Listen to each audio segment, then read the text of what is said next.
Hi everyone! Today's lesson we will be focusing on art and how it can help us relax. Today's lesson will be focusing on big three questions. What can we do to relax? What makes us feel stressed? And how does stress affect us? When I relax, I want to draw or go hammocking with my roommate. I get very irritable and tired when I'm stressed, so it's important for me to make sure that I know when I need to relax. The project we'll be doing today is an idea to help you relax. We'll be doing watercolors and Zentangles.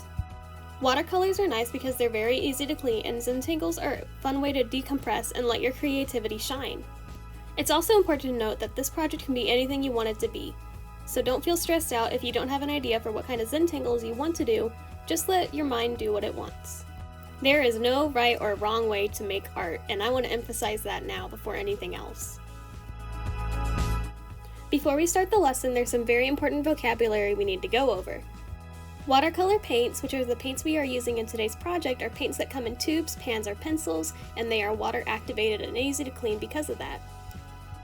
A wash is a technique used in watercolor painting where you lay down a layer of water and then the paint, also known as the wet on wet technique.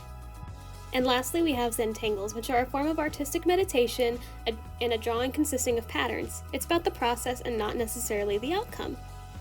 These are some things that I'll be doing to make my artistic process easier. I'll be using 2 cups of water, one for clean water and one for dirty water. I will also be keeping paper towels nearby because accidents do happen and I can use them to pick up extra pigment from my paper. I will also be laying down the watercolor paint first because different colors have different opaqueness and I don't want to accidentally cover the marker with any of the paint.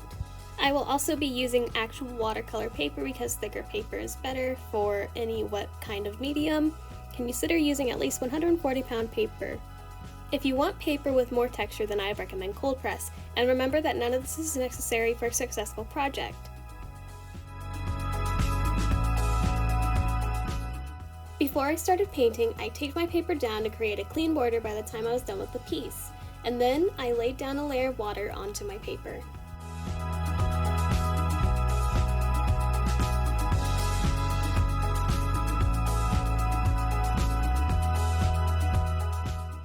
Then I took my brush, got some paint on it, and laid down the paint where I had the water, letting it bloom and also spreading it around.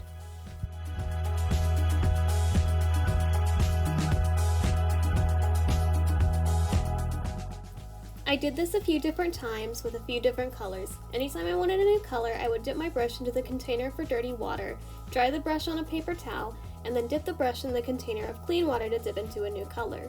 This kept things from getting too muddy.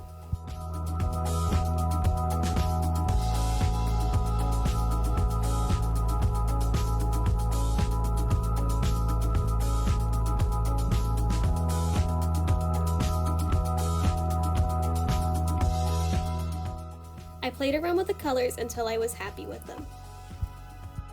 I wasn't a fan of this layout, so I used a paper towel to pick up extra pigment and try again.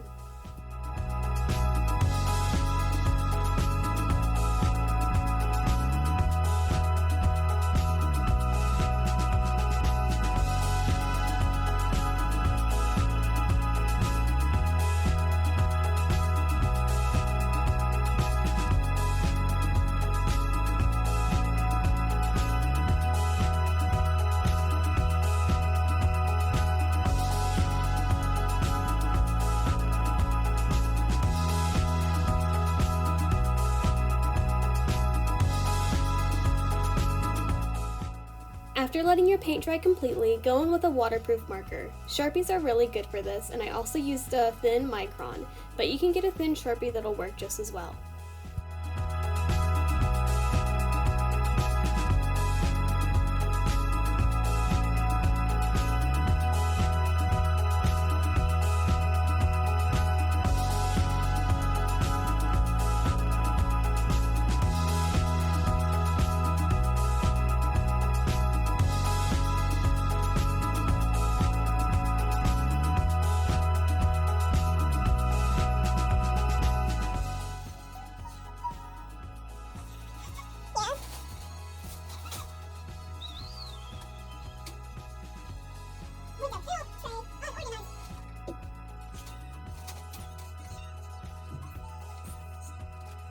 This is my final product. Please remember that yours doesn't need to look anything like mine. As long as it makes you happy, that's all that matters. Now for cleanup. The best part about watercolors is that they're super easy to clean because they are water activated, meaning it can be removed from clothes and objects very easily. Make sure to rinse your brushes and your cups with warm water and let them dry completely, and please do not accidentally drink the paint water. Your mental health is important, so please remember in the future to practice self-care and maybe consider this project again if you found it relaxing.